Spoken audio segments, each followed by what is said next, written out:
A ex-mulher do Bolsonaro, a Ana Cristina Walli, será convocada para depor na CPI da Covid. E isso aconteceu por causa do vínculo que ela possui com o lobista da Precisa Medicamentos, o Marconi Faria, que depôs na CPI ontem. Esse pedido foi feito pelo senador Alessandro Vieira. E eu vou pôr no final desse vídeo aqui, na íntegra, o que o senador Vieira perguntou para o Marconi e qual a justificativa dele para convocar a Ana Cristina Walli para depor. Eu vou dividir com vocês aqui minha opinião bem sincera, né, sobre o andamento da CPI, sobre o que a gente pode esperar, porque, não sei, a impressão que eu tenho é que a CPI perdeu o foco e tem um bom tempo já, né? Mas antes disso, antes de entrarmos nesse tópico, já curta esse vídeo, deixa aqui embaixo seu comentário, dando um bom dia, como estão as coisas por aí, e também se inscreva no canal para a gente poder chegar a 700 mil inscritos até o fim desse ano. Então vamos recapitular, né? Qual foi o objetivo da CPI? Por que ela foi criada, né? CPI da pandemia, ou da Covid? Ela foi criada para poder investigar atos, omissões e desvios de dinheiro público do governo federal e estadual, né? Esse estadual foi incluído pelos governistas, né? Pelos senadores governistas que queriam expandir isso aqui e também atacar não apenas o Bolsonaro nesse caso, né, que era o desejo da oposição, mas pegar governadores petistas ou governadores da oposição e revelar escândalos de corrupção como supostamente haveria no consórcio Nordeste. Então, eles fizeram aqui um escopo abrangente, mas o foco, né, isso por decisão do STF, é que, embora a CPI pudesse investigar desvios de dinheiro federal que foi destinado a estados e municípios, na verdade, eles não poderiam investigar os governadores e prefeitos.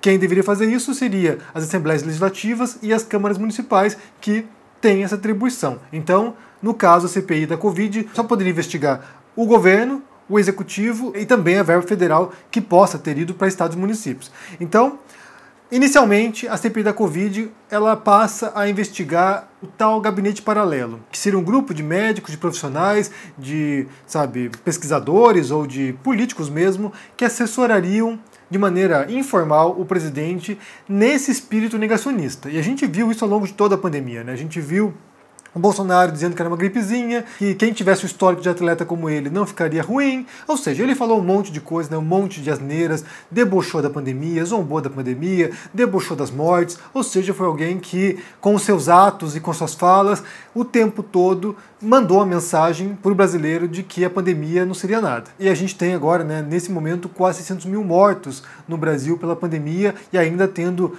números de 500 mortos ao dia, o que já foi naturalizado pelas pessoas, simplesmente, mais 500 mortos, e é imaginar que são 2 aviões lotados todos os dias caindo no Brasil. Mas, mesmo assim, o Bolsonaro minimizou isso e a suspeita é que haveria esse aconselhamento paralelo para isso. Depois avançou para outro patamar, né? Surge a denúncia de que haveria compras irregulares de vacinas, entre elas a da Bharat Biotech e da Covaxin, e isso surge daí, além dessa denúncia, né, de atos do presidente, surge uma suspeita de que poderia ter corrupção envolvendo a compra das vacinas e que teria, encabeçando esse esquema, né, supostamente encabeçando esse esquema, o líder do governo na Câmara, o Ricardo Barros. E junto com funcionários, né, do Ministério da Saúde, como o Roberto Dias. Então entra num outro estágio, entra no estágio de corrupção, e a partir disso também vai se desdobrando outras coisas, né, empresas terceirizadas, Fibbank, ou seja, começa a surgir um monte de coisas relacionadas a isso e passa a se enveredar por meandros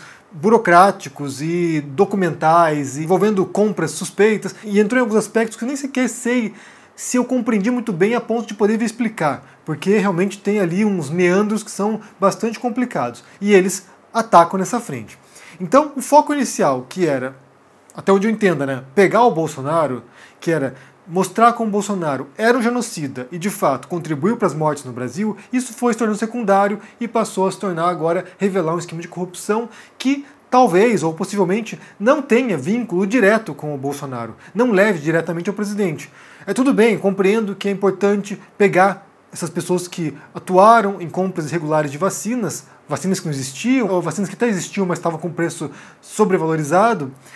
Faz sentido pegar, porque é um escândalo de corrupção que envolve muito dinheiro, mas, por outro lado, me parece que perde o principal, que seria chegar até o Bolsonaro. E daí uma outra questão que surge, né, decorrente disso, na medida que isso vai se diluindo, e muitos depoentes foram lá com habeas corpus, ou seja, pessoas que passaram todo depoimento, horas, calados, resguardo o direito de não me autoincriminar, então acabou esvaziando um pouco o objeto da CPI. A sensação é que eles estavam patinando e não avançavam. E aí se enveredaram na questão do Fibbank e chegam até esse lobista, né? Seria uma ponte entre a Precisa Medicamentos e o Ministério da Saúde. E daí qual é a questão que envolve esse lobista? O Marconi não é apenas lobista da Precisa, mas também é um lobista que está vinculado ao Renan Bolsonaro, né? O filho do presidente, que estaria junto com o Marconi, talvez atuando em esquemas espúrios.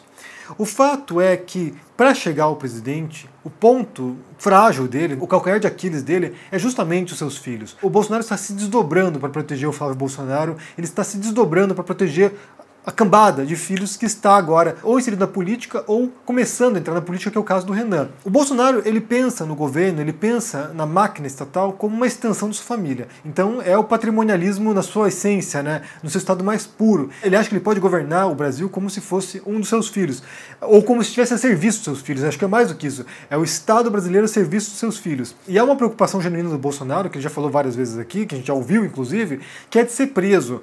E eu não tenho dúvida que uma vez que ele caia da presidência, que ele vai acabar na cadeia. Porque há muitas acusações sérias contra ele, graves, né, crimes comuns, inclusive, que podem levá-lo para a cadeia. Inclusive, ele já até foi denunciado no Tribunal Internacional, né, o Tribunal Penal Internacional de Haia. Pode ser que ele venha preso e pode ser também que os filhos dele, né, o Flávio Bolsonaro e o Carlos Bolsonaro, também acabem presos por causa de esquemas de peculato, né, de rachadinha. Então, onde entra a ex-mulher do Bolsonaro, aquela que traiu o Bolsonaro com um bombeiro, onde que entra a ex-mulher do Bolsonaro nessa história? Ela teve conversas também com esse lobista, com o Marconi, e isso poderia levar até algum indício de que ela participou desse esquema. O que não indica também que o Bolsonaro esteja vinculado a isso, né? Essa é uma outra questão. Até onde a gente sabe, né, pelas fofocas que circulam, inclusive do ex-funcionário da Ana Cristina Vale, que deu uma longa entrevista para o Portal Metrópolis, o que a gente sabe é que o Bolsonaro odeia a Ana Cristina. E a relação entre eles é basicamente uma relação de chantagem, né? Ana Cristina chantageando o Bolsonaro para obter benefícios, e pode ser também que nesse caso do lobista, aí nesse caso dessa conversa com o lobista, eles estivessem fazendo algum tipo de relação de chantagem com o Bolsonaro.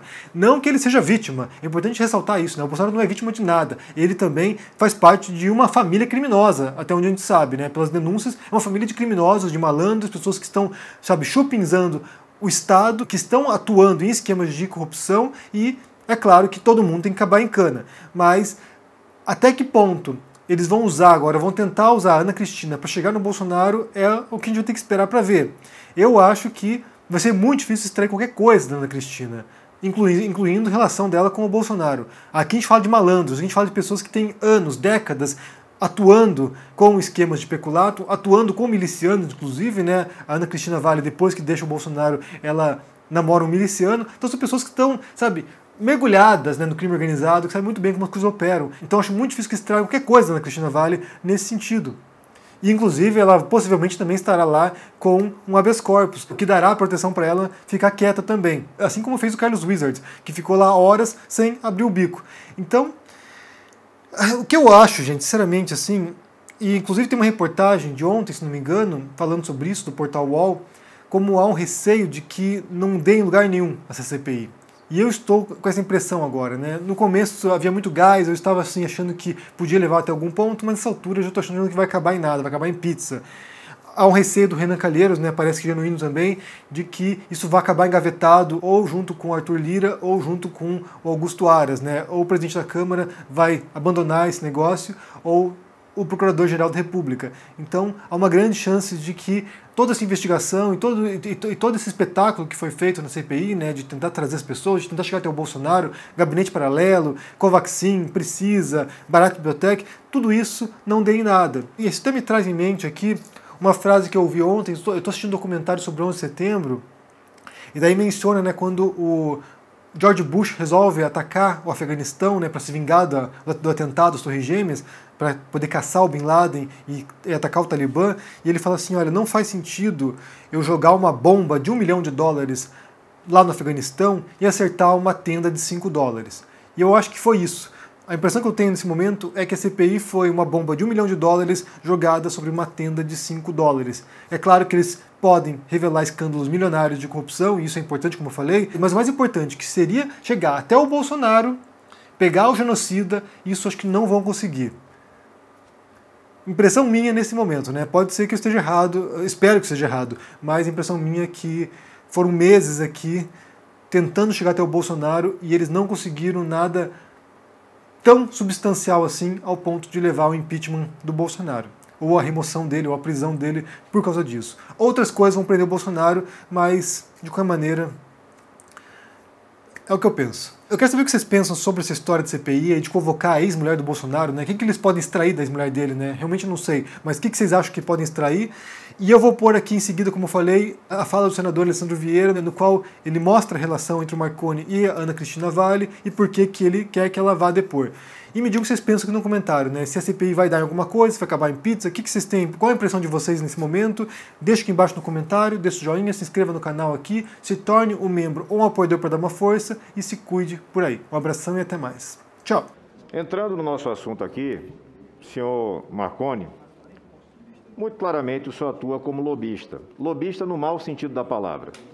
Porque fazer lobby, que é a defesa de uma ideia, de uma proposta, tem todo sentido, existe no mundo inteiro, é regulamentado. Esse Congresso está muito atrasado na sua obrigação de regulamentar o lobby.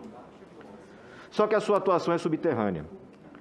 Os documentos que estão aqui de posse da CPI e as suas próprias respostas evasivas, somadas com as perguntas dos colegas, apontam com clareza uma atuação cristalina, direta, buscando uma interface com a família do presidente da República, para, através dessa interface com a família do presidente da República, ter um acesso privilegiado. Temos exemplos vários. O senhor encaminha para a senhora Ana Cristina uma mensagem referente a uma das operações que apurou desvios e fraudes. E ela se compromete, com Vossa Senhoria, a entrar em contato com o ministro Jorge. Vamos adivinhar quem é o ministro Jorge. É difícil, né? O ministro Jorge, e ela dá retorno, o que é mais marcante. Falei com ele e ele garantiu que vai olhar com bons olhos. O mesmo ministro Jorge é acionado e Vossa Senhoria se dá o trabalho de escrever uma mensagem. E eu lhe pergunto, o senhor conhece o senhor Leonardo Cardoso de Magalhães? Não. O senhor não conhece? Tive com ele uma vez. Ah, então o senhor conhece. Sim. Favoreça a inteligência das pessoas, pelo amor de Jesus Cristo. Estou corrigindo. Senhor Marconi. Conhecer que eu estou perguntando Sim, não é no conheço. sentido bíblico de conhecer, não. Senador Alessandro, será que o senhor poderia perguntar para ele se ele conhece o senhor Flávio de Souza? E se foi o senhor Flávio de Souza que apresentou o senador, para ver se refresca a memória dele sobre quem é o senador?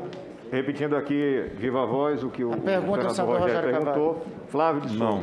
Mas O senhor não conhece como não conhece o Leonardo ou não conhece não conhecendo mesmo? Não, Leonardo eu conheci. Certo. ótimo. E o senhor procurou... Já melhorou. Senhor Marconi, vá nessa Conheceu, linha. ô, Vá nessa presidente. linha. Porque é o seguinte, brincar com os membros da CPI Presidente. não vai ser tolerável, senhor Marconi. Presidente Randolph, Não será tolerável. o depoente já omitiu e mentiu demais, já passou da hora de merecer uma pulseira. É algo que essa comissão parlamentar de inquérito dessa presidência analisará, senador Otto. Mas, então só reiterando aqui, senhor Marconi, até para terminarmos bem esse depoimento, não insista em brincadeiras como essa, porque eu vou tratar como brincadeira da forma como o senhor tratou agora a pergunta do senador Alessandro. Retomando aqui, senhor Marconi, o senhor executou o seguinte serviço, eu vou chamar de serviço. O senhor entrou em contato com uma pessoa que tem vinculações com poderosos, no caso específico a Cristina, apelidada Cristina Bolsonaro, ex-esposa, mãe de alguns dos filhos do presidente da República, e demandou ela pelo menos 2 vezes. A primeira delas, demandando algum tipo de atenção, abre aspas, especial, para um caso de investigação de corrupção. A segunda delas, pedindo interferência direta para nomeação para um cargo público relevante, de uma pessoa que o senhor disse que apenas conhece.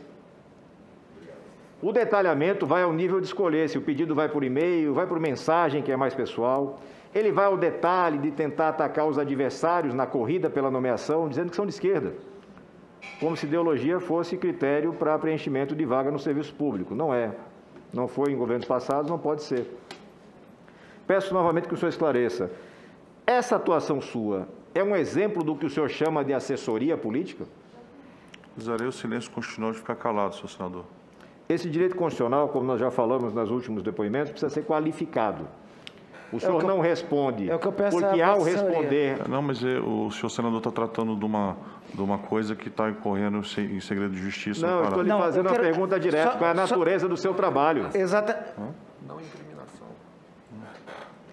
O que o senador Alessandro está pedindo, para eu ser claro com o senhor, é que o senhor classifique, caracterize por que está usando o direito constitucional.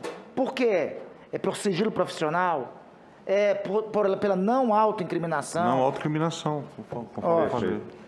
Perfeito. Mas o senhor qualifique. Quando o senhor usar o direito constitucional, qualifique. O senhor me disse logo no início do seu depoimento que iniciou essa relação com Jair Renan há mais ou menos 2 anos. Correto? Correto. Coincidente com o início do governo Bolsonaro. Foi quando ele veio para Brasília. Quando ele veio para Brasília. Ele não morava aqui. Esse contato entre os dois acontece em que ambiente? É um rapaz de 20 e poucos anos, mais ou menos, o senhor tem quase 40. Eu não lembro onde foi que a gente se conheceu. Lembro que foi um amigo em comum. Um amigo em comum. Amigos em comum. A sua relação com a Cristina, ela começa quando? Quando ela veio para Brasília. O senhor tem uma noção temporal disso? Foi recente a vinda dela, me parece. Foi recente. Quando o senhor marca um almoço com Jair Renan e Cristina no Chicago Prime, quem paga esse almoço? A conta foi dividida. Conta dividida? Sim. Essa senhora, Cristina, apelidada Cristina Bolsonaro, ex-esposa do presidente, ela hoje reside numa mansão no Lago Sul. O senhor conhece a mansão? Não, nunca fui lá.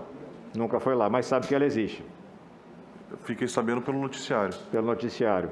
O senhor se dispõe a ajudá-los em vários momentos, ajudar o Jair Renan a abrir uma empresa, ajudar a Jair Renan a regularizar contratos, pede favores, mas o senhor em nenhum momento foi demandado para ajudar também nessa organização de, vamos chamar assim, de mudança de endereço da família Bolsonaro, não. Jair e Cristina, Jair Renan não. e Cristina? Não. Senhor presidente, figuras como Marconi só conseguem ter sucesso quando têm pontos de contato com o poder. E esses pontos de contato com o poder vão desdobrando o atendimento das demandas e a remuneração pelo atendimento das demandas.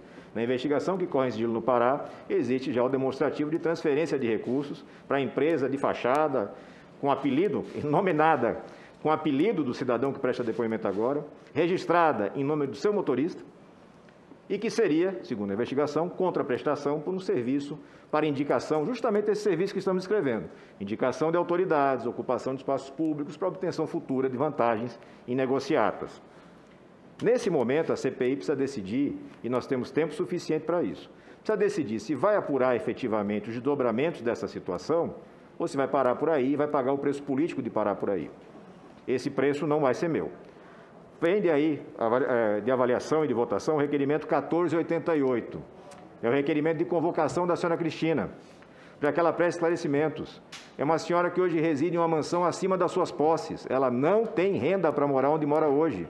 O rapaz, amigo do senhor Marconi, Jair Renan, não tem renda para morar nessa residência. Existem vários demonstrativos de contato constante com empresários e lobistas, como é o caso do senhor Marconi, mas não é exclusivamente o caso do senhor Marconi. Registre-se. O que apresenta, ou que pelo menos demonstra, indícios veementes de que esse grupo participa dessa tramóia, que, ao final de tudo, resulta em drenagem de recursos públicos. Então, peço a Vossa Excelência que avalie a possibilidade de, esta pauta, fazer apreciação, o requerimento 1488, de convocação da senhora Cristina Vale, apelidada Cristina Bolsonaro. Ou a gente investiga de verdade, porque a gente tem que acabar com essa fachada teórica que imagina que, por conta de decisões judiciais, a gente tem que esquecer as malas de dinheiro, as confissões e os milhões. E que, por conta de alguma pendência aqui de orçamento, a gente não pode apurar o que é o maior estelionato que o Brasil já viu, que é alguém que se vendeu como combatente da corrupção e que, desde o nascedouro, estava enredado em esquemas como a rachadinha. E aí, para encerrar minha fala, com 5 minutos de sobra, eu faço questão de citar um senador que faz falta nesse ambiente, falecido justamente pela Covid, que é o senador Major Olímpio. Um dos seus últimos discursos na tribuna, ele fez questão de registrar: rachadinha é coisa de ladrão. Rachadinha não pode ser considerada uma prática comum. É normal. É normal ter um cara como esse fazendo negociata, botando empresa em nome de motorista, transferindo recursos sem justificativa. É normal. Não é normal no Brasil que a gente quer viver. Então, vamos enfrentar a situação, votar os requerimentos adequados e dar passos adiante. O Brasil está aguardando essa investigação. Eu quero consultar o plenário sobre o requerimento que o senador Alessandro Vieira sugere encaminha para apreciação de convocação da senhora Ana Cristina Bolsonaro, requerimento número 1488. De convocação? De convocação. Eu vou pedir que seja pautado, presidente, dentro do prazo regimental. Essa presidência tem feito a apreciação anterior de requerimentos sem a necessidade de apresentação da pauta. Como se trata de um requerimento apenas, eu pergunto se alguém, além do senador Marcos Rogério, diverge da apreciação. Não tendo, então submeto à apreciação o requerimento 1488 de convocação da senhora Ana Cristina Bolsonaro. A senhora senadora e os senhores senadores concordam, permaneçam como estão. Aprovado. Fica consignado, senhor presidente, meu voto contra e a divergência quanto ao aspecto formal perfeitamente. em que não foi registrado a manifestação pautado. de Vossa Excelência e o voto contrário de Vossa Excelência. Fala, turma do canal do Henri Bugalho, esse grande amigo, professor do ICL. Eu tenho um convite muito especial para fazer para vocês, para assistir uma aula inaugural que é aberta, gratuita, para todo mundo poder participar, que vai contar com Gessé Souza, com a Suzy Pisa e com a Gisele Citadino, para discutir o curso que o Noam Chomsky, o maior intelectual vivo do mundo, gravou com exclusividade para o Instituto Conhecimento Liberta. Uma aula onde a gente vai mostrar vários trechos do curso do Noam Chomsky e colocar essas pessoas que com certeza estão entre as mentes mais brilhantes do país para discutir todos esses conceitos. Vocês não podem perder essa aula. E para se inscrever gratuitamente para assistir essa aula, é só você clicar no link que vai estar aqui em cima ou aqui embaixo. Ou clicar no endereço que vai estar aqui na tela disponível para vocês. Não deixe de assistir não e convide todo mundo que vocês conhecem para poder assistir também. Um abraço e até lá!